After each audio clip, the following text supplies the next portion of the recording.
Today, we'll be getting into some of the things that can feel like deal breakers for your park days and what you can do to avoid it when you're vacationing down in Walt Disney World.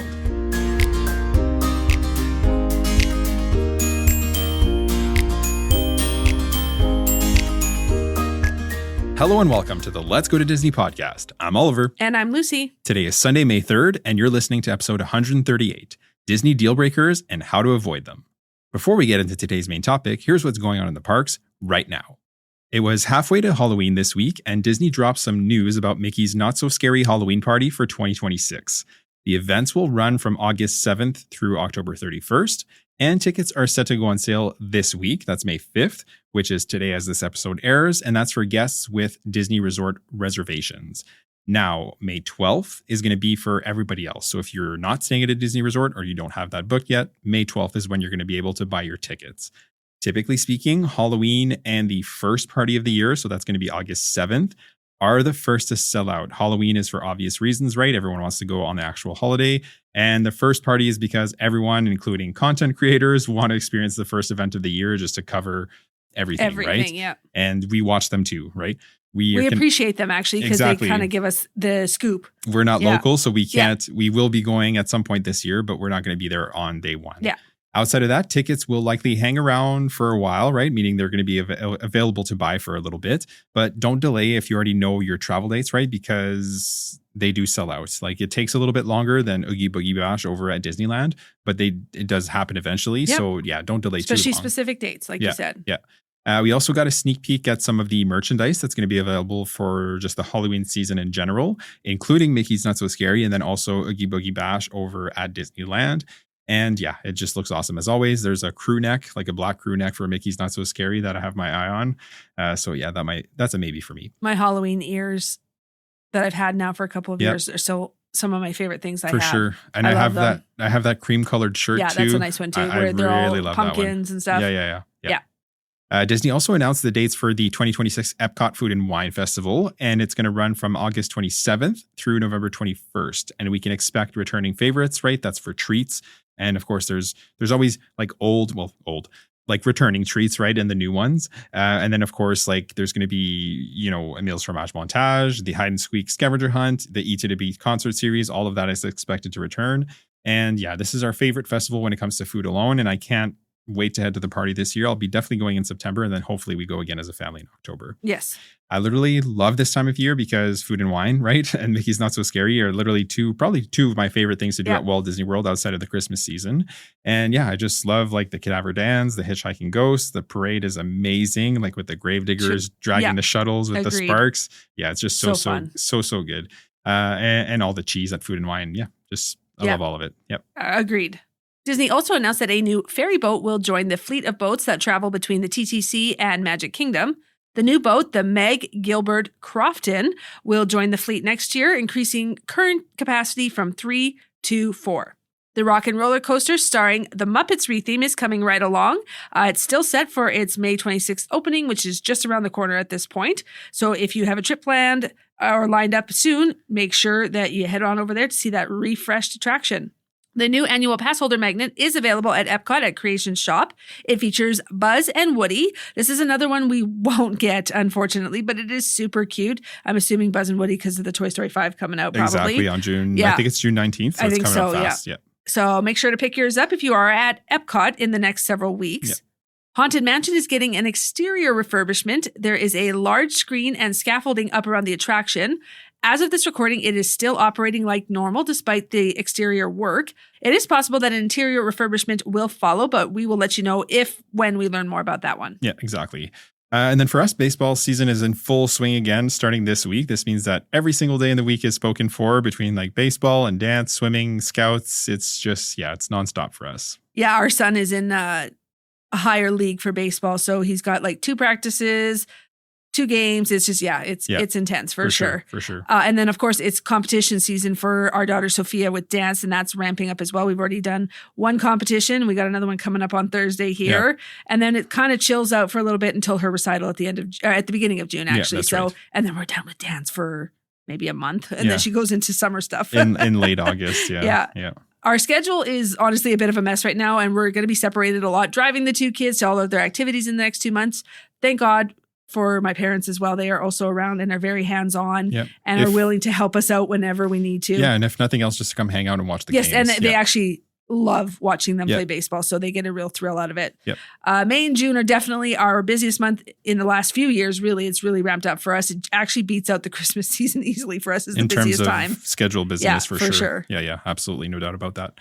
With that said, let's get into today's main topic, which will be some Disney deal breakers or, things that can definitely feel like deal breakers when you're on property and navigating the parks and just Walt Disney World property as a whole.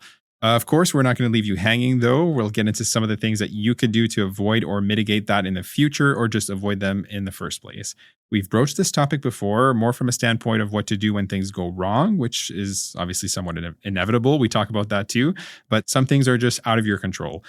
We're not talking disasters here, but small decisions that have a tendency to snowball and then have the potential to derail your day just a bit or a lot. Yeah, essentially, we're going to get into the things that are within your control and how you can set yourself up for success during your trip. And the first thing that we're going to get into is starting your day feeling like you are behind. And you probably know what we're talking about. Like you wake up late and you realize you're going to be late for something. It's generally just a pretty crummy feeling and definitely not how you want to start your Disney day. How does this play out at Disney? Well, it could be that you didn't decide whether you have rope drop or a slower morning the night before, or something happens that puts you behind, like not setting your alarm, a meltdown from a little one or something like that. And that maybe now means rushing out the door, forgetting something because you felt rushed, and it can really quickly snowball into quite an unpleasant morning. Exactly, right. And a bad start doesn't necessarily ruin your whole day, and it certainly shouldn't. And hopefully you can bounce back. Especially in a place like Walt Disney World. But let's be honest, it definitely can make the start a lot harder than it needs to be, right? And then things that may not seem like such a big deal under the best circumstances, like, the bus being a little bit late or seeing a longer line than you were expecting at the parks when you get there, they just might seem a lot worse if you're already like pre-annoyed. Yeah. We've all been there. So how to avoid this is pretty simple in theory, right? Decide the night before whether you're getting up and at 'em early, and give yourself lots of time, especially as you get deeper into your trip. Those days stack and you may feel way more tired than you thought you would. So wake up a little earlier than you need to, just to let everybody kind of have the space to get ready at their own pace. Because people, of course, like we've all been there, right? Cranky a little bit in the morning, especially if you're still wanting to sleep. So Absolutely. And our next point really builds on this going in blind.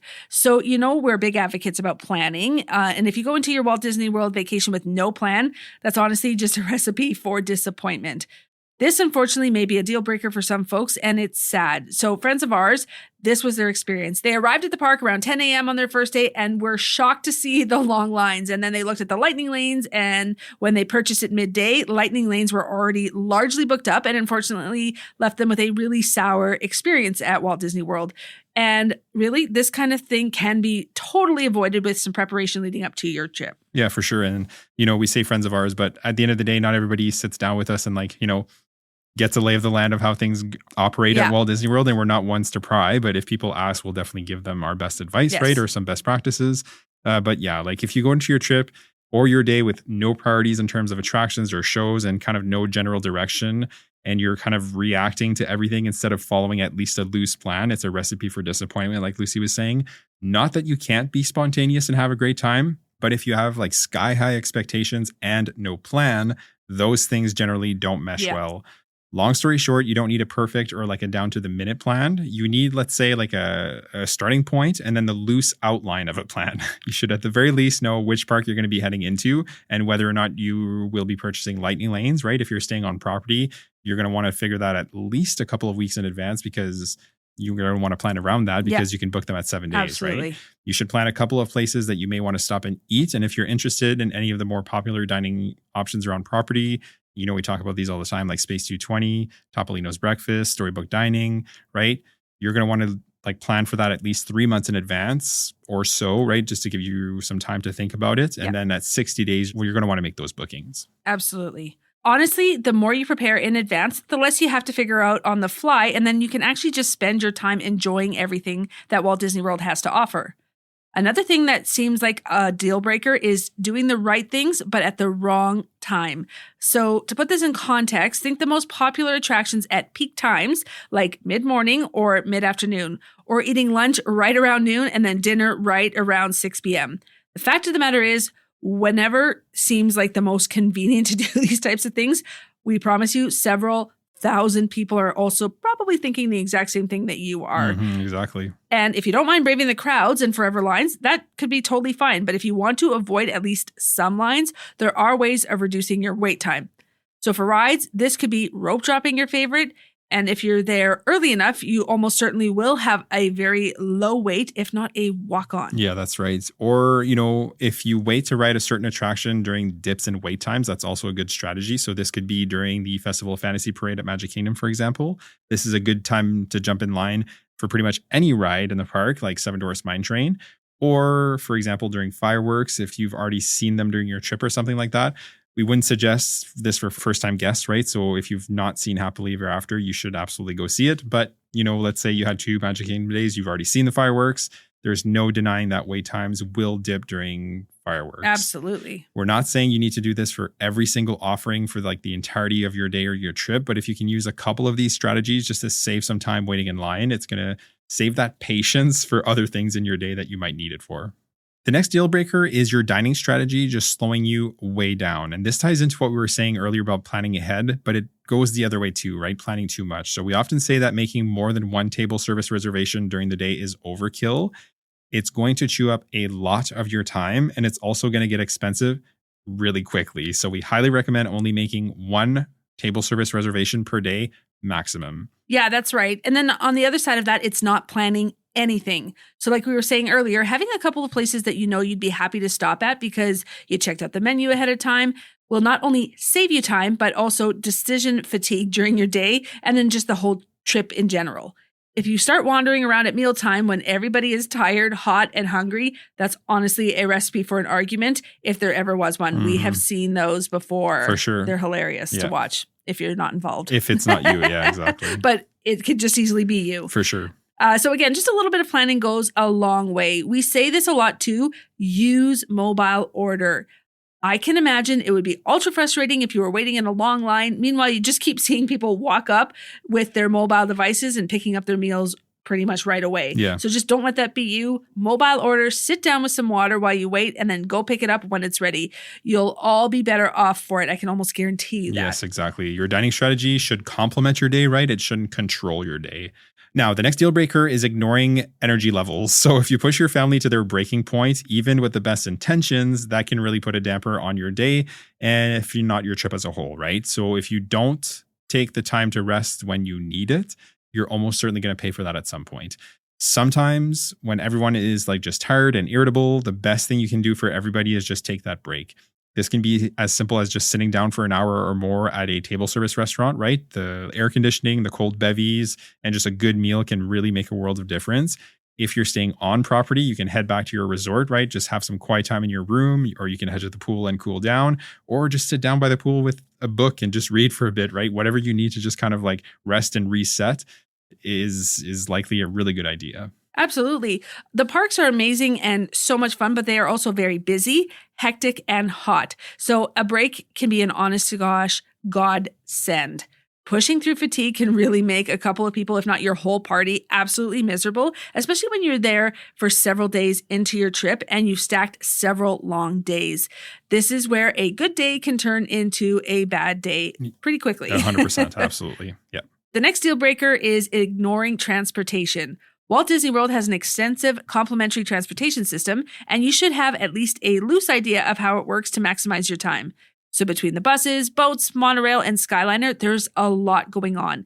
And while it's free and convenient, Walt Disney World is massive. And if you underestimate how long it takes to get from one place to the next, it could seriously put a huge damper on your plans. Yes, absolutely. 100%. Been there, done that. Yeah, we strongly recommend giving yourself much more time than you think.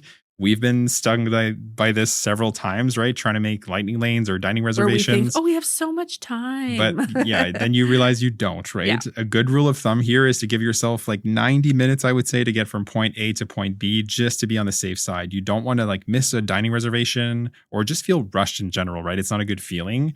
And then, of course, some things you can't control, right? Like the wait time for a bus or the Skyliner closing for weather. These are all things that can and do happen. So the earlier you leave, right, the more cushion you give yourself for if something like this were to happen. Absolutely. So long story short, the better prepared you are for these things that could happen, the better off you'll be, whether you plan for it or not. Transportation is part of your plan, right? It's going to have to. It has to factor in somehow. Exactly. So just don't let it get the best of you. Yeah. The next thing we'll get into is the flip side of no planning at all, and that's trying to do too much. Okay, so there is such a thing as over planning, and this could encompass a few things like over planning dining, like we were saying earlier, or putting too many must-dos on your itinerary. Generally, this leads to no space for flexibility and spontaneity, or really just the ability to pivot if something goes wrong, right? It doesn't give you that breathing room to just roll with the punches. Yeah, exactly. Having a loose plan is a must in our opinion, but if you plan everything down to the minute, that's honestly too much and you are much less likely to enjoy the day. So think of it, if you are concerned about your itinerary and everything getting done in a certain order or in a certain way, then a wrench is thrown into your plans. How do you pivot from there? The more you try to do, sometimes the less you actually get to enjoy because you're so caught up in the next thing. It's okay to experience something and really be present and allow yourself to be immersed in that experience without worrying or wondering about what you're going to be doing next. For sure. And it's easy to get caught up in that. Like, oh, we need to grab that next lightning lane and you forgot to check out the queue that you're standing in because it's an awesome queue. That's the thing. Queues are you awesome. Forget to enjoy what you're doing in the moment. We've definitely been guilty of that, right? For sure. We're not better or worse than anybody else, but I'm especially notorious for that, just wanting to like squish too much into one day. And sometimes it's a bit much, right? We've been better off just as a family if I can just relax a bit and enjoy what we're actually watching doing. The kids experience things and just watching it through their eyes. I keep seeing reels that say, why do you go back to Disney so often with your kids? Because you take a different kid each time. For sure. Oh, that's because so true. They keep so growing, true. right? So then they can do more things and they're experiencing new things in a different view. So for that's sure. Why when your kids are young, they change so much year over year. You got to enjoy it. Absolutely. And it's like anything else, right? I'm getting better at this, and as we've visited more and more, and I've just mellowed out over the years too. I'm more chill than I've ever been, which you can attest to, because that hasn't always been the case. And tying in our next point perfectly is expecting a perfect day or a perfect trip. So this sets up unrealistic expectations. And I would say this is probably harder than it's ever been, not least of which because of social media. So there are literally thousands of Disney creators out there, us included, I guess, posting like only the best of their experiences. And while that's great in some respects, right, because it lets you figure out the things that you may want to prioritize or try during your trip, right, it also sets up sky-high expectations. Yes, exactly. And of course, Disney is the place for magical experiences. Real life is still a thing, meaning your kids are still your kids, your spouse is still your spouse, personalities, expectations, impatience, and everything that comes with interacting with and spending lots of time together is still a thing. And also just having lots of random people around you. You have to get used to lots of random people for sure in your bubble. And I think it depends where you're from. Like, let's say, I don't know, you're from like New York City or Los Angeles or Toronto or Vancouver, and you're just used to like the busy hustle bustle.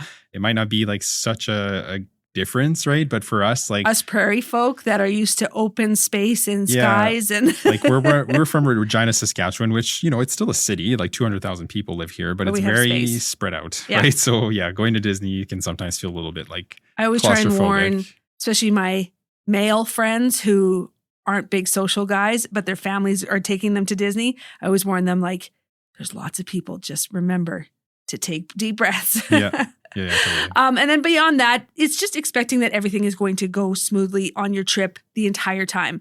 Like we said earlier, something will almost certainly go wrong. It could rain cats and dogs. Your bus could be super late. Someone could get sick.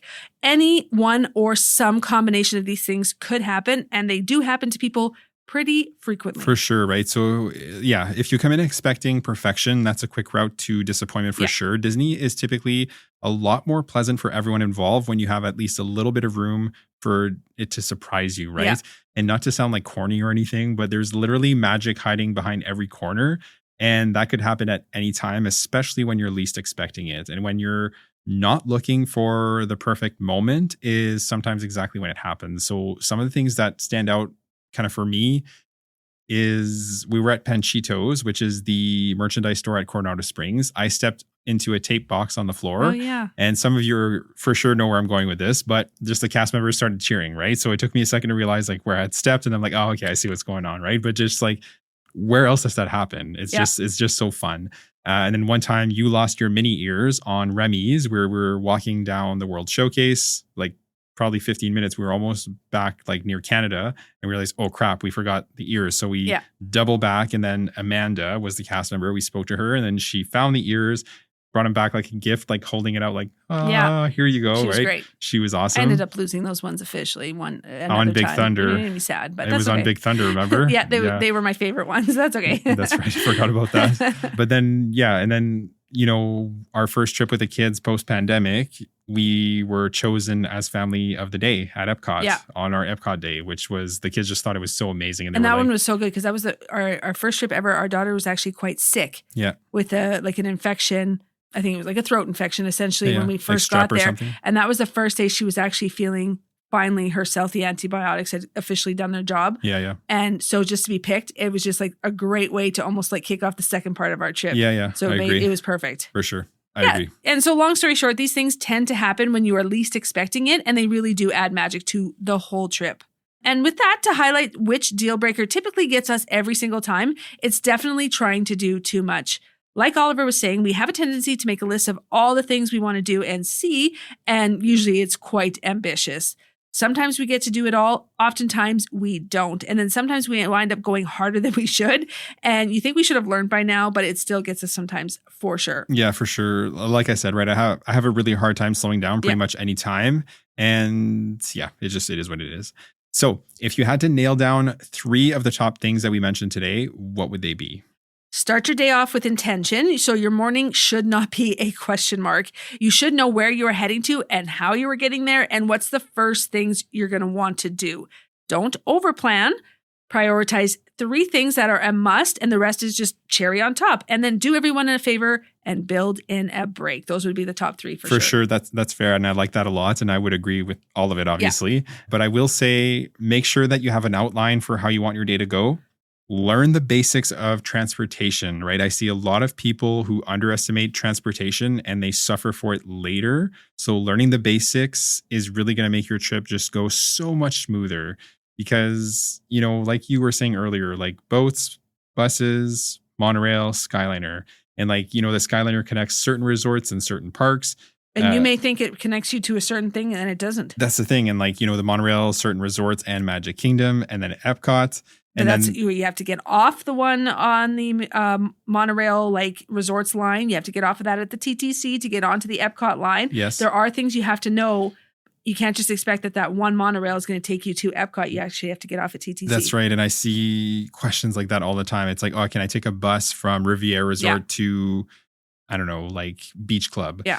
Yeah, but that's the thing. You can't take boats, between resorts. Buses between resorts. You can't take buses to the parks into Disney Springs, but then you can't take buses from the parks to Disney Springs, right? There's just those little nuances that, if you just know the basics, it just makes navigating the parks that much easier. And then if you are, for example, pressed for time because you're trying to get to a dining reservation or a lightning lane in another park because you're park hopping, if you know how to get there or the most efficient route to get there, you're just making your day have the best chance at going off smooth, agreed. Right? If that makes sense. I went off on a tangent there. But and then the last thing I would say is that same as you, basically plan a break at some point during the day. Everyone is going to be way better off for it. And the first time we went with the kids, we were out post-pandemic in 2022. We went hard every single day and we stayed at the Polynesian.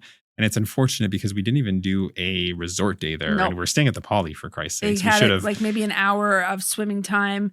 Yeah, we kind of failed. We didn't fail because we just wanted to do so much. And when our daughter was sick, we almost had to make up for some of the things afterwards when she was better off in the second half of the trip. Yeah. But we have learned, we have definitely embraced the breaks over the years. Sure. We're paying good money to stay at these resorts. Yes. So I actually think having a resort day is key. For sure. And having breaks, you don't even have to have a full resort day, but having breaks in between is also key. Yeah, absolutely. Let's say you're at, Magic Kingdom for the morning, you're partying it up at Magic Kingdom. Exactly. And then you're like, wow, we had a really successful morning. Yep. Okay, we don't have anything planned right now. For sure. Let's go back. And if you're staying at any of the Skyliner resorts, right? So that can be Art of Animation, Pop, Caribbean Beach, Riviera, or really anything around the boardwalk. like if you're at Epcot or Hollywood Studios, it's super easy to pop back to your resort, go for a swim, then, get cleaned up and then come back into the parks or going to Disney Springs. Almost coming back to the resort every single day at some point. For sure. Which we would have never done before. No, and that's the thing. And we don't necessarily do it just the two of us, but we do chill a lot though, just the two of us. We've learned to chill, like go sit at a lounge or like somewhere and just Baseline Tap House or Nomad Lounge or going to a resort. I love people watching. It's one of my favorite things. So we've learned to just slow it down a little bit, just the two of us. We may not always go back to our resort as much, but we also would not pick a resort that we cared so much about the pool either, just the two of us. We do that more for the kids' sake. For sure. And like, of course we're saying this from the lens of we've been, into the double digits here in the last few years, trips, I mean.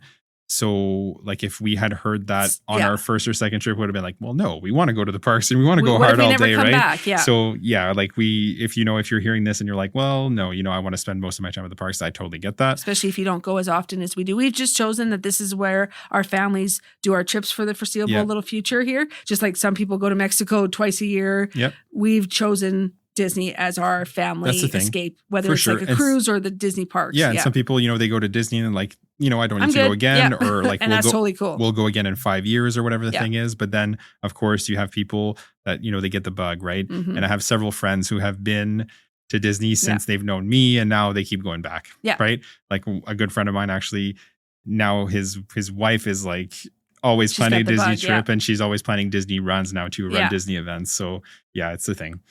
It is a thing. Yeah.